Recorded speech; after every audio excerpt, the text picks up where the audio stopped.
First of all,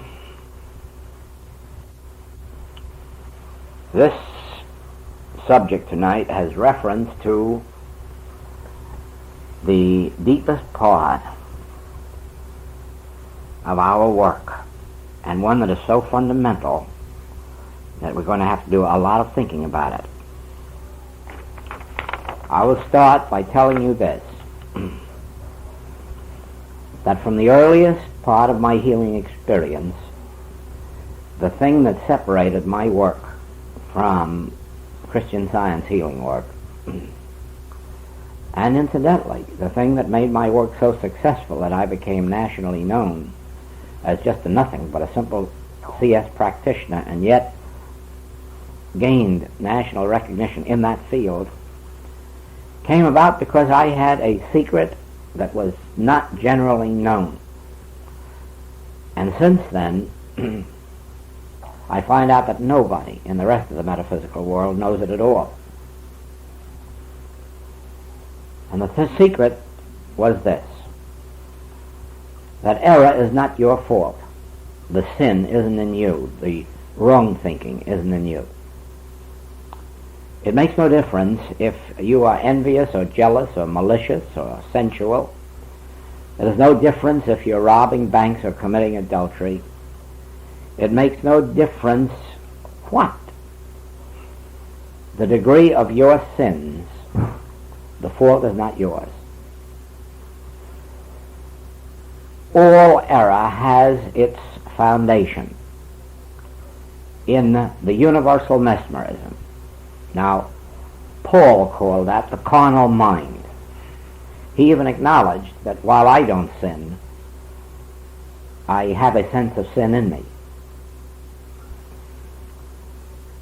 But it isn't I.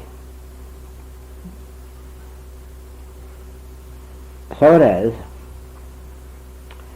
that regardless of what erroneous thing we may feel, urge, temptation, false desire, it is not I. It is a universal hypnotism of which I am the victim. I'm not responsible. I'm not the cause. I'm the victim. It's using me in my ignorance. And so it was I discovered that Paul speaks of it as the carnal mind, which is enmity against God. And Mrs. Eddy called it mortal mind. She said the sum total of all error is mortal mind. But then she said mortal mind is a nothingness.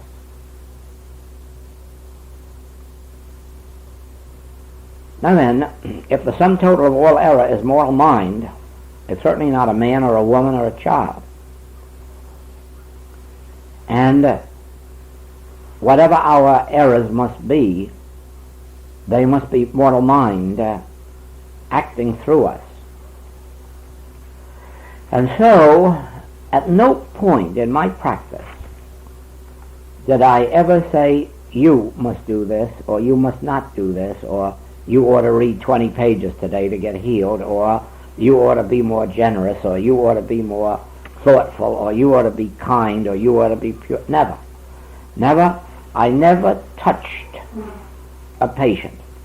I never once tried to correct them or improve them, but always pointed out that they were victims of so-called mortal mind, that is, of the universal mortal illusion. Today we call it the mind of flesh, the mind of man, the carnal mind, mortal mind, the arm of flesh, by which we're to understand that we mean nothingness. That only which is power because we give power to it. Do you see that?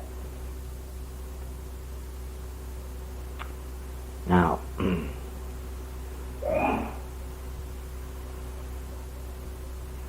that has been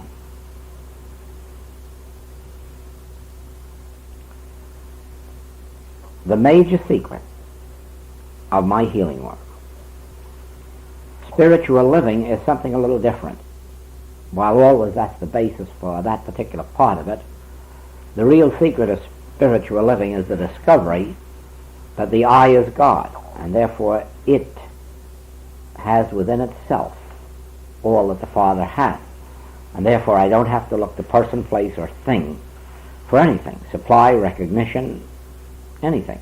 I carry it with me in the infinite invisible, and it's part of my own being. It comes through others, but if it weren't first in me, then it couldn't come through them. But in the healing work, the thing that has accomplished the most for me is the fact that I know no such thing as condemnation for any person. I know no such thing as criticism. So far as I'm concerned, it would make no difference if they stole wallets. It is not their fault. They are victims of this universal intelligence, and by knowing it, the nothingness of the mind of flesh or the man of flesh, that nothingizes it, because what has given its power is calling it you and then fearing it. Now, you can well understand that it was only because of that tremendous success that all of this evolved. And as you've seen the success of this around the globe, you know that it can only be evolving because somebody's benefiting. You can't tell me that this whole country's crazy, and Europe and all the rest of it. If they were not receiving some benefit from this work, they'd have been off this path long ago. Whatever benefit they're getting comes right from that. That I can sit in any room, I can go out here to the prison, and not have in my consciousness one single trace of condemnation. Knowing that there's no such thing as a sinner, there are people with a sense of sin who haven't learned how to meet it and overcome it. And they never will while there's a belief of good and evil. Now,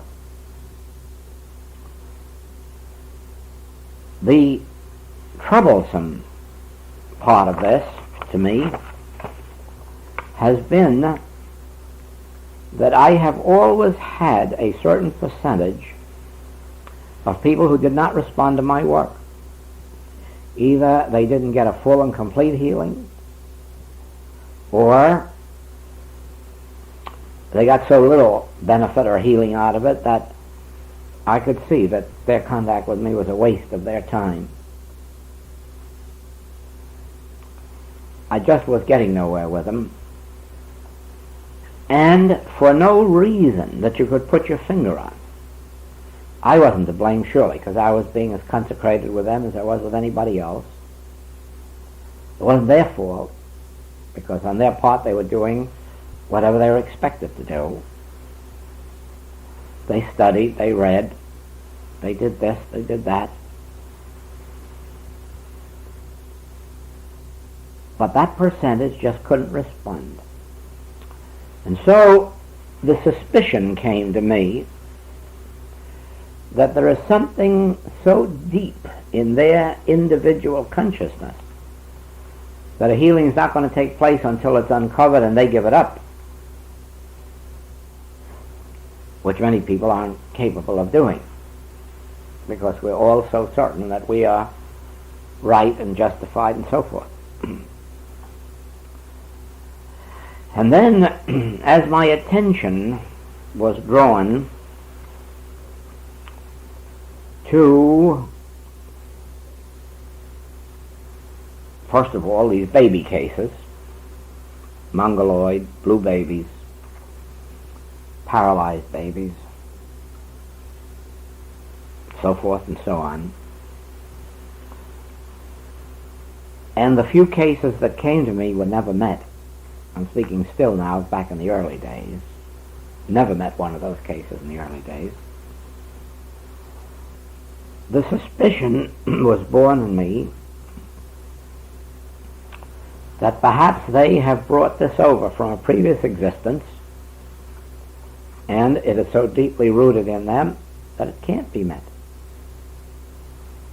Or they've brought it over from a previous existence, and It may be that it can be met, but it would have to be with hard work over a protracted period of time. And at different times I've experimented, but evidently never long enough to heal one of those cases.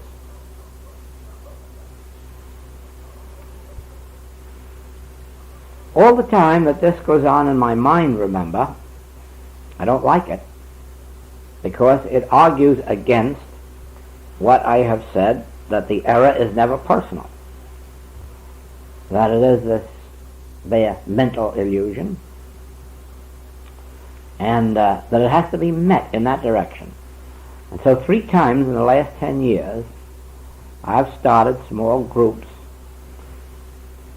like ourselves with the idea that if we worked for these cases 7 days a week, and maybe 2, 3, 4, 5 of us doing it, 2 or more gathered together, and there's certainly no selfish motive about it,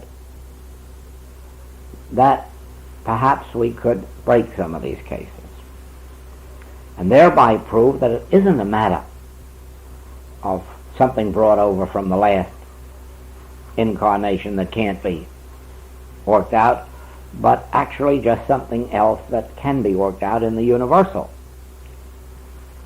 Now, in these last few years, the little success that I've had gives me no answer, because I still don't know what it was that healed him any more than I know about any other case, because my healing work has been on the same basis as it always has been, and so I don't know now. I still have no answer to that problem. But many years ago, in one of my meditations, I had a revelation that most physical disease is caused by improper foods, malnutrition and so forth. And when that came to me, it came as a shock, because certainly in the United States we're supposed to be the best fed people in the world.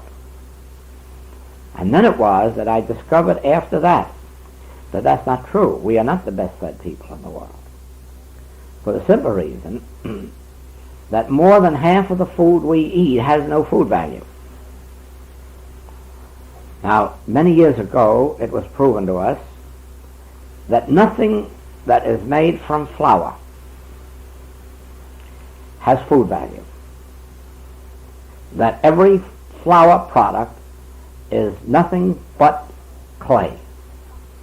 It's made from the husk of the wheat, not from the kernel, and every bit of life is gone out of it, and then on top of it is added the poisonous preservative, so that anybody in this country who eats bread, cakes, pies, hot cakes, biscuits, donuts, is just putting into their stomach lumps of dough that fills up space, but leaves them just as hungry as they were, because a half hour later they want more to eat.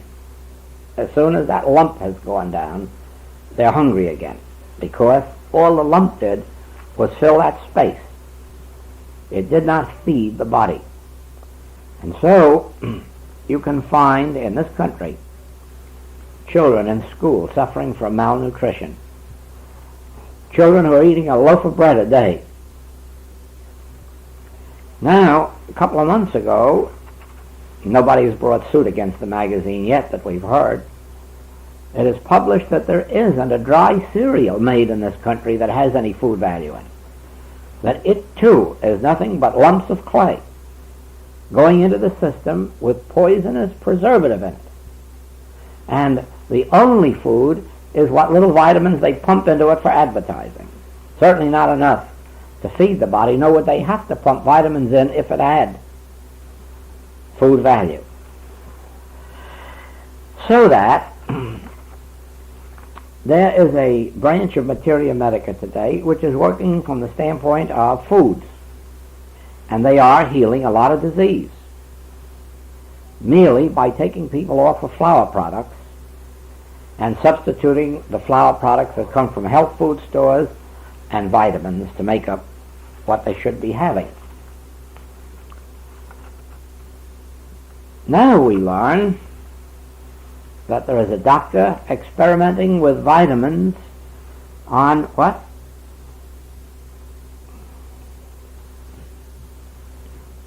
These baby cases? Mongoloid babies, and having success. And here, that's one of the things that karma has been blamed for.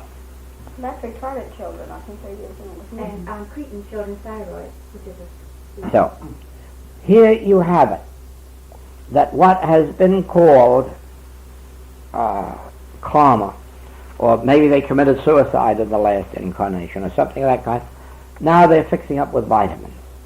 Now we don't know how far that's going to go, but I have a good conviction that it's going to go far, because I'm still convinced that most of the disease in this country is caused by deficiencies in foods, because of the way we fill up with pies and stuff that are not substantial. All right. I'm going into this at length because it's important. If these baby cases came in because of some terrible karma in their past existence that they have to work out, we couldn't do anything for them. Yet we are beginning to do something. And neither could these doctors with vitamins do something for them. And they are doing something for them. So it brings me closer and closer and closer to my original revelation on healing. That error is not power regardless of its form. And even if there's a belief of karma, it still came out of the mind of flesh, because karma didn't come from God. There's no law of punishment in God. So even karma had to come out of the law of flesh. Do you see that? Now, this is a letter from one of our groups saying, I have just had a strange and incredible flash about those 7 cases we are handling. Specifically, it came through one of the children, and it said, you cannot fight nature and win. Like produces like. Somewhere along the line, unnatural consorting has taken place and produced an abomination unto the Lord, and not one jot or tittle shall pass from the law till all shall be fulfilled. We can only bring the Christ to bear here in the form of a return to pure consciousness. Now, this would leave you hopeless. And it can't be that anything's impossible to God. I believe it's true on the same human level that says if you sit in a draft you'll catch cold, or if you don't eat the right foods you'll get rheumatism. I believe it's true that if on the physical level, that if you don't eat the right foods, and you can be open yourself to any disease. But I do not believe that any of it is true when it touches the spiritual ministry. That's what I want you to see. That whether it is a claim of malnutrition through bad eating, or whether it is a claim of disease through karma, or whether it is a disease through an accident, or a disease through out and out what the world calls sin, venereal disease and the like. What we have to see is that it is no more effective in one way than another, because where did all those laws come from? The law came from Moses. The law came from the human mind. The law came from the carnal mind. The law came from the mind of flesh, which is enmity against God. And in the mind of God, every single one of these things that I have described tonight is the mind of flesh producing the arm of flesh. So if there's a blue baby, or there is a twisted baby, or there is a deformed baby, or if there is a grown-up with cancer, or if there's someone that got it through karma, or if there's someone that got it through indiscriminate sexual diseases and one thing and another, or activities, regardless of its name or nature, it has its foundation in the mind of flesh, the carnal mind, which is enmity against God. Only it isn't enmity against anything because it's nothing. It has no power. There is neither good nor evil in the carnal mind. And when it's at its best, it's the carnal mind made manifest. Now, unless we return to that original vision that brought me to wherever we are at this particular point in our world unfoldment, and cling tenaciously to the fact that this that we see, hear, taste, touch, or smell, is the arm of flesh. And where does it come from? The mind of flesh. And what do we do about it? What Jesus did. Put a little spittle on it. Show it the utmost contempt.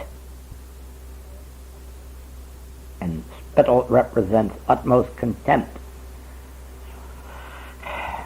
If spittle will heal it, it can't amount to much. And so it is. Our outlook on life in our healing ministry has to be based completely on, I don't care if it is karma. I don't care if it is malnutrition. I'm not trying to change a picture of the carnal mind. I am beholding the mind that was in Christ Jesus appearing as individual being. I'm not trying to see a well human being. I'm trying to see the Christ of God made evident. You see, if only you live enough in the human world, you can get trapped beautifully until you never can heal. Because before you get through with a karmic disease that's hopeless, and a medical disease that's hopeless, and an accident, the results of which are hopeless, and a sin that's hopeless, all of a sudden you're left with nothing but curing colds and bad dispositions. But it isn't true. There's nothing impossible with God. Now, strangely enough, this does not mean that we can walk into a hospital and empty it out. I will go back again and repeat to you. And you can watch it when you see 10 Commandments, Cecil B. DeMille's 10 Commandments. The Hebrews, for hundreds of years, are slaves under Pharaoh. And Pharaoh was a hard taskmaster. They were beaten, they were starved, they were horribly mistreated, and they were mocked over and over again for their worship of the one true God. Well, where is this God? What does he do for you?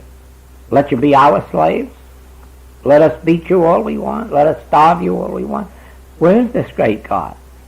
You love him so much, how he doesn't love you?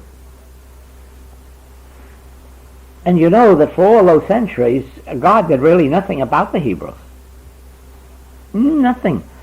And they were probably better at that time, much better than they were later when they were with Moses. Because at least they were holding to their faith and seeing no evidence of it. Whereas later, after they saw evidence of it with Moses, they went back on their faith. Now, somewhere miles and miles and miles away, Moses has an illumination. And this light which he received made of him a transparency. I think he worded it this way. He said that you have to be like glass. You have no God power of your own, but you're like glass, and the power and the light of God shines through you. We call that being a transparency or an instrument for God. But once he became a transparency through which God could operate, God could reach the Hebrews. And he not only reached the Hebrews, but what he did to those Egyptians. Why, God just made fools of them at every direction. All their vaunted power was mocked with an unarmed Moses. Well, there are so many instances of that throughout the Bible, of the great things done by Isaiah, Elijah, Isaiah, Joel.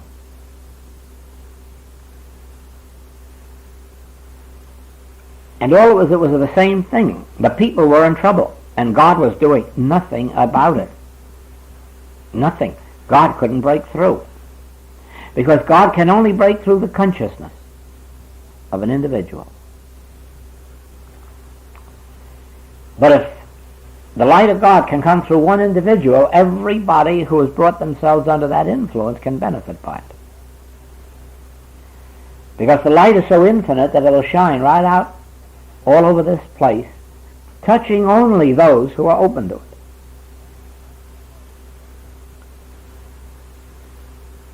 So it is. Truth is truth, but that does not make it demonstrable. All the truth that we have about electric lights and phonographs and so forth was true long before there was a Thomas Edison or an Alexander Graham Bell or a Morse or anybody that brought these modern inventions to us. But how could they break through until there was a consciousness reaching out for them? So it is with this. There is a God, and this is the thing that would shock the world. But God can't help this universe except through the consciousness of individuals. You see that? You could have a person lying here dying, and God does nothing about it. Let the person come in with metaphysical experience or spiritual power, and the person gets up well. Where was God before that happened? It's a shocking thing, isn't it? But you have to make up your mind to it that that's the truth. That all over this world there are people from babies up to the others dying. In the midst of all the need for a strong president in the United States, he gets stricken with disease 3 times. A religious man, a church man, a believer. But he gets stricken. What's the answer to all that? It doesn't mean there isn't a God. There is a God. But God only breaks through when consciousness is opened and one becomes a transparency for God. That doesn't mean intellectually knowing about God. Intellectually knowing about God is only the first steps, maybe necessary ones, but the first steps leading up to the dissolving of the carnal mind in us, to the point where the mind of God can get through, the light of God, the Spirit, and the presence of God. In the days of Jesus Christ, according to the New Testament, he healed, he raised them from the dead, he fed them. Where was God without Jesus Christ? And did nobody of those days mean anything to God but that one man? Certainly not. God means nothing. Nobody means anything to God. No mortal, no human being means anything to God. He doesn't care if it's 4th of July and 600 want to go out there and get killed. And they may all be needed to support families and everything else. It doesn't faze God. It doesn't faze God if 250,000 people get wiped out with an atomic bomb. It doesn't faze God if tonight 1 million men are lying drunk in this country. Doesn't bother God one whit. Doesn't lift its finger. Let an individual come on the scene with this light of God, with this transparency, and then all these errors begin to disappear. The sick walk again. Now,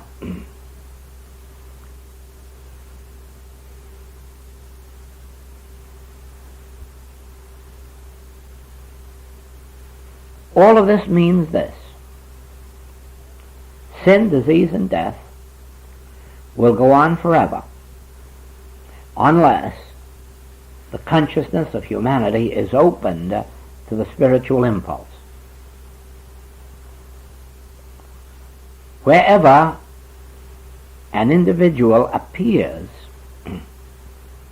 in their vicinity there will be healing. But that will not be the ultimate saving of those that are healed, for they themselves must go and do likewise. Otherwise, no matter what they're healed of this week, they'll need another healing next week, next month, or next year. You see that? And you haven't changed the picture one bit. Now, all of this means this: whether it's a whole nation that's enslaved, or whether it's a whole body of laborers enslaved to union heads, or another whole group enslaved to a church, they can't be freed until somebody is accepted in their midst with the light. That will be their temporary freedom. But what has happened to the Hebrew race after Abraham, Isaac, Jacob, Moses, Isaiah, Elijah, Elisha, Jesus, John, and Paul, that they can all get burnt up in Hitler's furnaces? That's a mystery. They didn't learn the lesson from any of their masters. And because they're still in ignorance, they still pay the same penalty. Had they had one in their midst that they could accept with a spiritual light, they could have been saved. There would have been an exodus from Germany, as there was an exodus from Egypt. But there wasn't one enlightened soul in their midst. Or if there was, not one enlightened soul who was accepted. There has to be acceptance as well as the light. Now,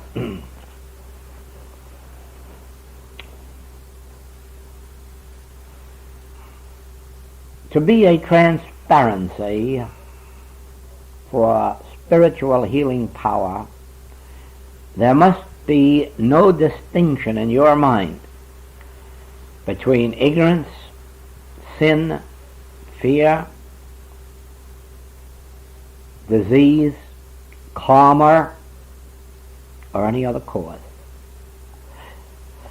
You have to see every one of those as the arm of flesh emanating from the mind of flesh, and then throw a little spittle at it.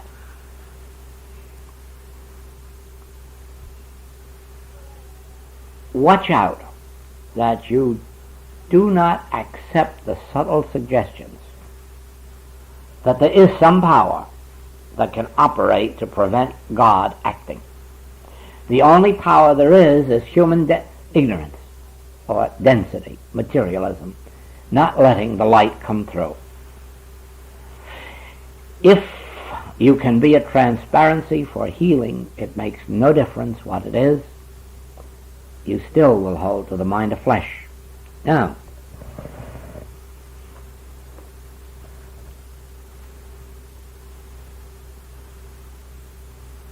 I've proven this in the 90% of healings that take place regardless of what the cause was. I haven't proven it in the 10% in which we are still working, for we have not yet completely seen that picture, although we are seeing it in part. And this week we saw it in part again when the strike was ended.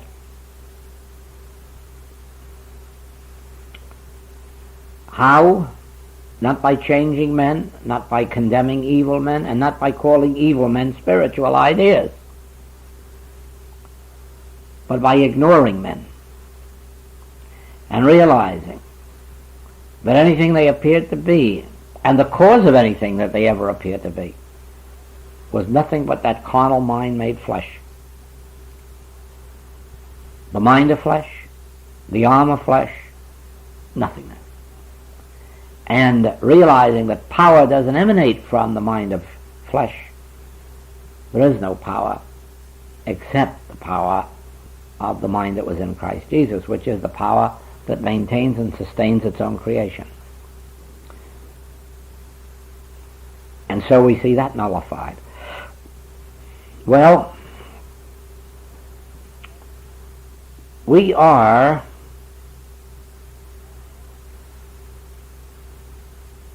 having a grain of proof, but what we are after is actually witnessing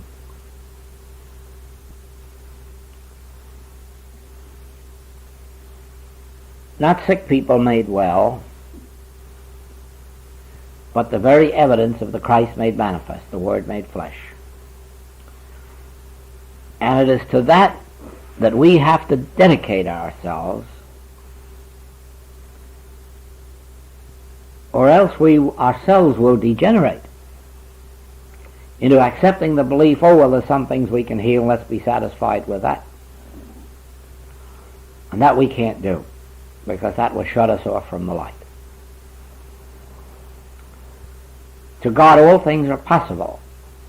Yes, but I have to be a transparency for God. Therefore, if there's no God in this room, it's my fault. As a man of earth, I'm blocking it out just as much as if I boarded up these windows and blocked out the light.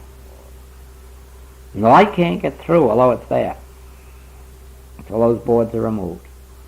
Whatever it is that acts in our consciousness as a block, as materialism, sensualism,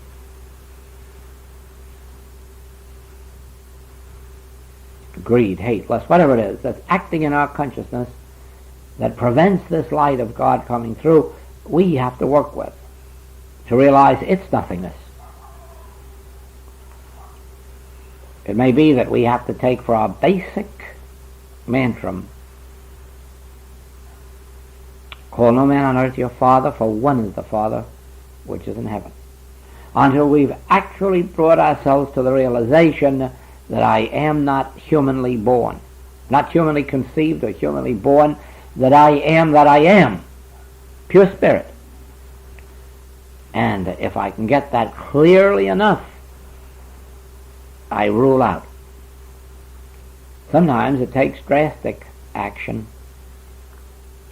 like shutting the door on yesterday. If you keep on thinking of your human history, you never reach it, because there's so much in our human past to convince us that we're not pure spiritual beings, that if we're going to cling to that picture, we never will be.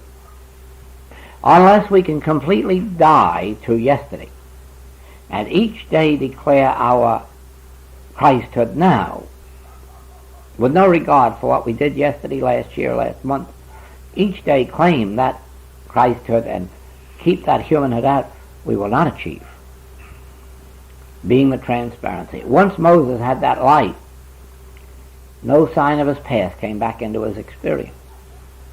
He just didn't bring it up. It had nothing to do with him.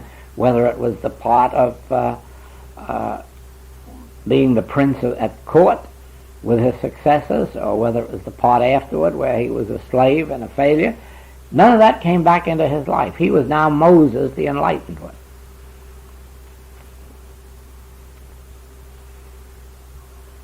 So,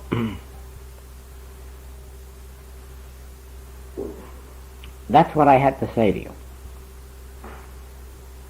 I don't ever want to forget the main point that made my whole career in science and that has taken this around the world. I just go around so convinced that those things that operate in human thought as the cause of disease isn't cause. It's an effect. It's an effect of the carnal mind, which is nothing. The arm of flesh, the mind of flesh, nothing.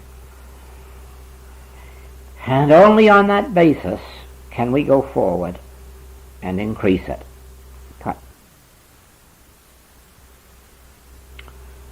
And this brings us now to the strangest part of the whole thing.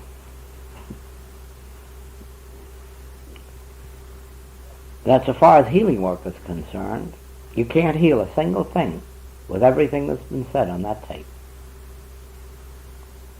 That is the terrible part of the entire situation. That even though we know that, and even if we were to declare it in a treatment, it still is not power, and it still will not heal. And there again, you see how the mind of man is not power. With all of that truth, it will not do a thing. Unless we, through steadfastly abiding in that, are lifted up above even that, to where we are the transparency for the spiritual activity, knowing this isn't going to do us one single bit of good. Now the strange thing is that without this, you have very little chance of attaining sufficient spiritual consciousness to be able to heal. Because always in the back of the mind there will be the subconscious acceptance of a God doing something to disease, and you won't attain it. And it's only with the constant realization of this truth that we've uttered here tonight that keeps us in the atmosphere so that we can meditate without hoping that God through us is going to heal disease. Because now with this we have no disease to be healed. All we want is God with us, Emmanuel. And so it is that in proportion as you can turn to God, as we can turn to God, without any desire for God to do anything or be anything, merely for the realization of that light, only in that degree can we be a sufficient transparency to watch all forms of error dissolve in our presence. Never forget that. One of the most puzzling things in the entire metaphysical field is how it can be that there are so many people who know the truth and nothing happens. And the reason is that they go no further than knowing the truth. And that is a mental activity. It's an activity of the human mind. It's human knowledge.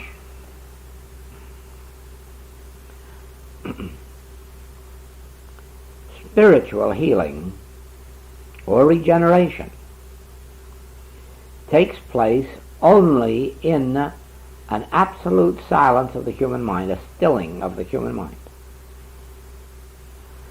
But it's a stilling that cannot be achieved as long as God is thought of as a power. That is why with even the most religious people in the world there's no spiritual healing. Why? Because they haven't the faintest concept of what God is. And so they're looking always, consciously or subconsciously, for some great experience or some great power that's going to do something to something. And it's like looking in a diamond mine for fish or looking in the ocean for diamonds. They're looking in the wrong place for what they're seeking. To be a transparency for God does not mean to be endowed with power to heal disease. To be a transparency for God means to have a conscious experience of God's presence. And then all of these appearances of the world, both the good ones and the evil ones, evaporate. It isn't that only the evil ones evaporate. It's that the good and the evil evaporate. And it's because of that that so many people lose their demonstration. They are trying to see the evil evaporate and hold on to the good. They lose their whole demonstration. It is, as one man put it, I want to be healed, but please don't stop my smoking, because that I want to keep. Yes, that is a brazen way of saying what almost everybody else is saying. Certainly I want to be healed of this disease so I can go back and do all the things that I want to be doing, take care of my family or make another fortune or do this or do that or paint more. Surely. It isn't that they want God for God's sake. They want to be healed of the errors of their existence so they can start in some other human form of good. And you see, that's where it misses. It misses fire. You can't have a single idea in your whole head as to what the realization of the Christ will do. Now, we do know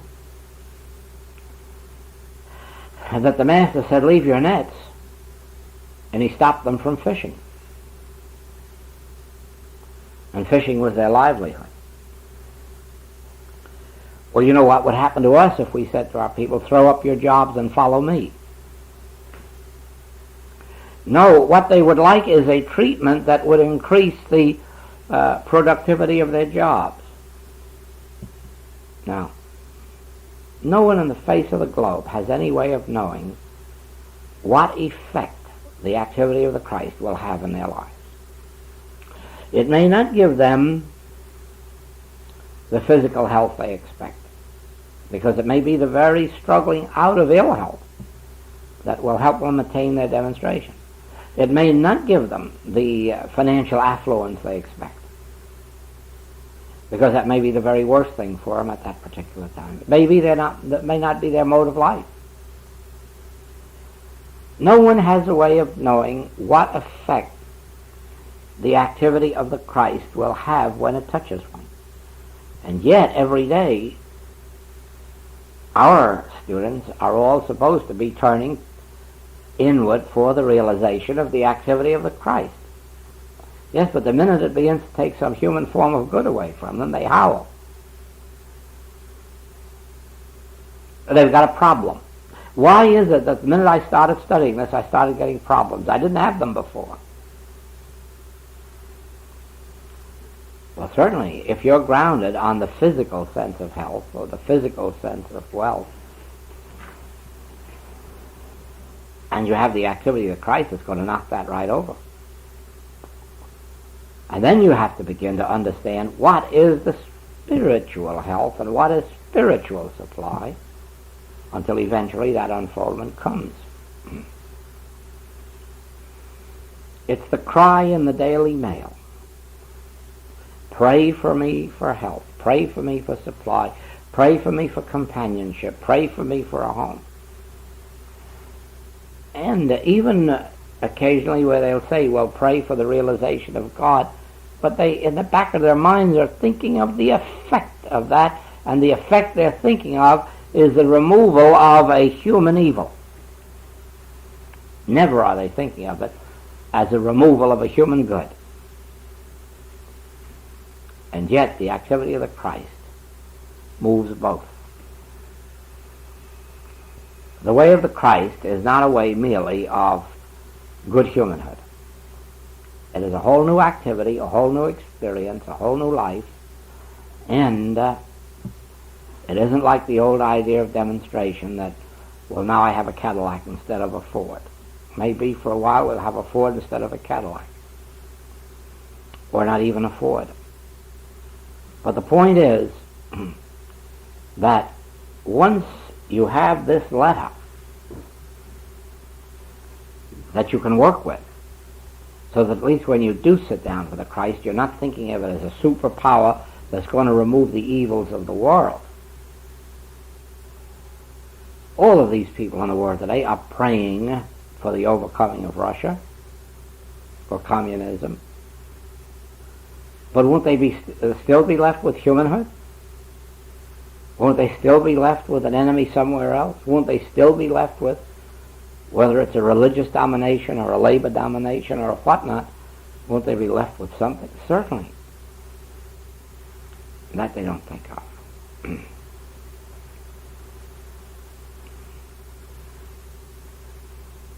Somebody said recently that everybody's for the 4-day working week except the wives.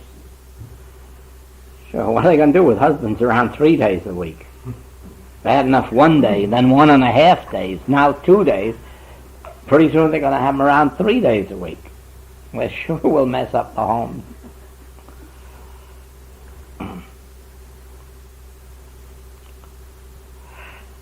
Keep that in mind, that you need every bit of the letter of truth.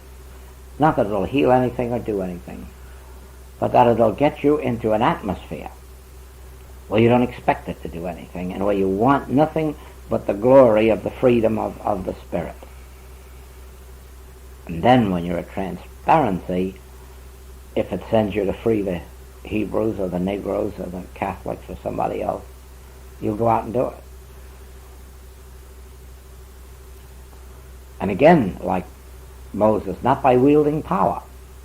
Over and over he had to remind those people that he wasn't wielding the power, that he was a beholder.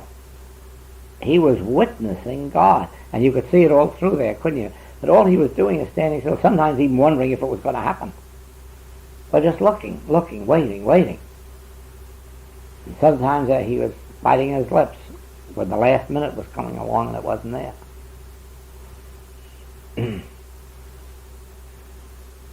Well, I think that's it. We'll see for a minute.